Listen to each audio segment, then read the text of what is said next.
Salut tout le monde, on se retrouve aujourd'hui pour parler de la saison 4 de Outer Banks. J'avais fait une vidéo lorsque la partie 1 était sortie et maintenant que la partie 2 est disponible, eh bien c'est l'occasion de parler de la saison 4 sans forcément distinguer la partie 1 de la partie 2. Il s'agit pour le coup d'une critique à chaud, donc ça veut dire que je viens à peine de terminer la saison 4 et du coup j'ai quand même pris quelques notes, j'ai essayé quand même d'avoir une sorte de petite structure pour la vidéo, mais voilà, comme c'est à chaud, eh bien ça risque d'être un peu moins structuré que d'habitude. Et cette fois-ci, dans cette vidéo, il n'y aura pas de partie sans spoiler, donc si vous n'avez pas vu la saison 4 de Outer Banks, eh bien vous risquez d'être spoilé. Nous sommes 1 an et demi après la fin de la saison 3 avec exactement la situation que nous a teasé la fin de la saison. C'est-à-dire que les POG font leur vie, ils essayent de s'en sortir, ils ont même construit leur foyer, leur magasin, mais que serait Outer Banks sans une enquête ou un trésor à trouver? Et cette fois-ci, ça va concerner le célèbre Barbe Noire. Déjà, c'est un plaisir de retrouver les POG, surtout dans une situation où globalement tout va bien, puisque c'est le cas en début saison 4. On découvre leur vie et ce qui s'est passé durant 1 an et demi sans chasse au trésor, donc vraiment c'est une situation très plaisante. Mais bien sûr, ça ne dure pas avec l'enquête de Barbe Noire qui arrive très rapidement. Mais en plus de cette nouvelle chasse au trésor, on retrouve également tous les codes qui font cette série, c'est-à-dire la complicité dans le groupe des POG, mais aussi leurs engueulades, les décisions prises vraiment sur un coup de tête, mais aussi la répartie, le sarcasme, des plans qui ne marchent pas toujours, voire même quasiment jamais, et ce sont toutes ces petites choses qui font l'ambiance mais aussi la force de cette série. Et bien sûr, j'en ai pas parlé, mais on retrouve aussi la rivalité entre les Cooks et les POG. Vraiment, les Cooks sont détestables comme d'habitude, même limite pire peut-être, mais après tout, c'est normal, ça fait partie de la série. J'avais vraiment bien aimé la partie 1, mais c'est vrai que là, la partie 2, je l'ai trouvée particulièrement incroyable. Je ne m'attendais clairement pas à autant l'apprécier. Et c'est super plaisant que ce soit la saison de JJ, qu'on avance sur son histoire, qu'on apprenne beaucoup de choses. JJ, c'est pour moi un des personnages qui porte vraiment la série, et c'est d'ailleurs le personnage préféré de beaucoup de personnes. C'est d'ailleurs, je pense, mon personnage préféré. Du coup, je suis triste, choquée et déçue, et beaucoup d'autres choses sûrement. Vous savez sûrement de quoi je parle, sûrement pourquoi, mais on en parlera un peu plus tard. Là, il y a quand même d'autres éléments à aborder juste avant. JJ apprend à la fin de la partie 1, donc au milieu de la saison, que son père n'est pas son père biologique. Il apprend bien sûr l'identité de son vrai père, tout ça, tout ça. Et réaction typique de JJ est totalement attendue, c'est que il n'y croit pas, mais ça le travaille quand même. Et à partir de là, donc on est entre l'épisode 5 et 6, donc entre la partie 1 et la partie 2, je m'attendais totalement à ce que JJ pète les plombs d'une manière ou d'une autre, à un moment ou à un autre, et je l'attendais en fait ce moment-là, et pour le coup, je n'ai pas du tout été déçue, puisque pour le coup, il pète les plombs. Il disjoncte totalement, pas du tout pour la même raison, donc pour autre chose, mais c'est totalement compréhensible. Bref, le but n'est pas de raconter l'histoire, mais c'est plus pour montrer que JJ a appris quelque chose de très très fort, et je m'attendais en fait à ce qu'il pète les plombs pour ça ou pour autre chose, mais justement en fait ça l'a mis en tension, et derrière il a explosé pour quelque chose d'encore peut-être plus dramatique, même si on peut pas vraiment comparer, mais vraiment rien ne va dans sa vie, hein. C'est vraiment, il a vraiment pas de chance. Mais c'est un personnage qui du coup est resté fidèle à lui-même et logique du début à la fin de cette saison, et d'ailleurs on connaît maintenant le prénom de JJ, donc il s'agit de Jackson. Cette info ne fait absolument pas avancer l'histoire, elle n'a aucune importance, mais c'est un mystère résolu, et ça c'est plutôt chouette. On reviendra sur le personnage de JJ un peu plus tard, mais j'aimerais bien du coup qu'on aborde les autres personnages. Je ne parlerai pas des Cooks, alors à part Topper en vrai on n'en connaît pas spécialement d'autres, et ils sont tous détestables et chiants. C'est fait exprès, c'est normal, mais du coup je ne vois pas l'intérêt d'en parler puisqu'ils sont juste chiants. Concernant John B et Sarah, pour moi ça n'a pas du tout été une surprise que Sarah soit enceinte, pour moi c'est la suite logique puisque tous les deux sont très bien ensemble déjà, et en plus de ça ils veulent une famille, donc pourquoi pas, c'est plutôt chouette. Et en plus le point super positif c'est que ça prend pas trop de place. On sent aussi d'ailleurs que les personnages ont évolué, et là je ne parle pas que de John B et Sarah, je parle vraiment de tous les personnages, où on les a rencontrés, ils étaient vraiment ados, et là maintenant ce sont vraiment des jeunes adultes. Ils ont gagné en maturité, et c'est vrai que c'est plutôt sympa de les suivre dans leur évolution. Concernant Cléo, j'ai rien à dire, elle est toujours aussi cool, toujours aussi badass, c'est un personnage que j'aime bien. Par contre, je ne m'attendais pas du tout à ce genre de suite pour Pop. En fait, j'ai toujours pensé que Pop serait un personnage qui, à un moment ou un autre, partirait ou irait à l'université, ou au minimum, en fait, qu'il reste sur le droit chemin, parce qu'il a une évolution au fil des saisons où il est de plus en plus courageux, où il prend de plus en plus de risques, il fait des choses totalement irréfléchies, des fois même illégales. Du coup, c'est une évolution de personnage que j'imaginais pas spécialement, mais après tout, pourquoi pas. Et on va parler aussi et surtout du personnage de Raph. Alors, Raph est un personnage que j'ai énormément de mal à apprécier, et là, il a totalement un arc de rédemption. Le but est vraiment de le rendre gentil, ou au moins qu'il ne soit plus un des méchants de l'histoire. Mais pour le coup, j'ai vraiment du mal à l'apprécier, ne serait-ce qu'un peu, parce que je n'oublie pas tout ce qu'il a fait avant, mais aussi parce que vu comment c'est amené dès le début. J'ai eu vraiment très peur en fait que Raph devienne un personnage trop gentil, avec un changement de comportement beaucoup trop mis en avant. Mais en fait non, c'est relativement bien dosé. Alors ok,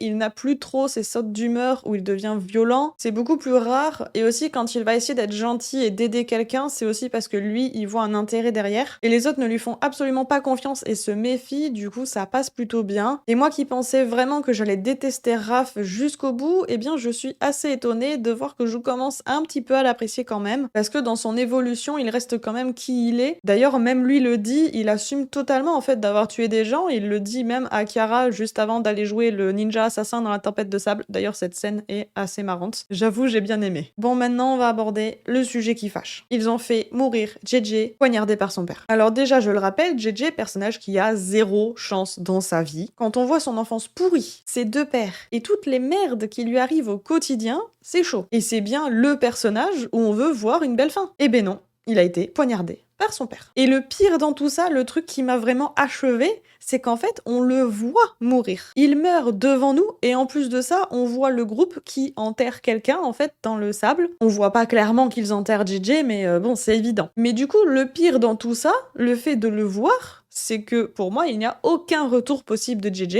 Il est mort. Ils ont donc fait mourir un des personnages piliers de cette série. Là, en fait, on dit au revoir à un personnage emblématique de Outer Banks. Un personnage qui a amené plein de problèmes, c'est vrai, mais qui a apporté aussi du fun et de la légèreté. Et en plus, c'était sa saison, son histoire. Et je suis super dégoûtée également parce que ça veut dire qu'on aura une saison 5 sans JJ et ça, ce sera pas du tout pareil. Et du coup, je suis mitigée parce que d'un côté, j'ai envie de voir cette saison 5 pour la vengeance, mais en même temps, de regarder 10 épisodes sans JJ, bah, j'ai pas trop envie. Et par contre, j'espère réellement qu'ils ne vont pas faire un tour de magie pour le ramener à la vie, parce que non, là, clairement, on l'a vu mourir et il a dit au revoir, là, non. Il peut pas revenir, en fait, c'est impossible. S'il revient, c'est vraiment de la magie. Bref, la saison 5 a déjà été annoncée et elle a été annoncée comme étant la dernière, donc une saison finale pour clôturer la série. Elle a un goût de vengeance et je m'attends clairement à ce qu'elle soit beaucoup plus sombre. Je m'attends à ce que l'ambiance change totalement et je m'attends également à ce que d'autres personnages meurent. On verra tout ça en saison 5. En attendant, j'ai vraiment apprécié cette saison 4. C'est une de mes préférées d'ailleurs, je pense, parmi toutes les saisons, malgré le fait que la fin soit super triste. Mais bon, c'est d'ailleurs un risque qu'ils prennent de faire disparaître un des personnages emblématiques de la série. On verra bien par la suite ce que ça donne. Bref, n'hésitez pas à me dire en commentaire ce que vous avez pensé de cette saison 4. N'hésitez pas non plus à mettre un petit pouce en l'air, ça aide énormément la chaîne, à vous abonner. Et sur ce, je vous dis à bientôt pour une prochaine vidéo.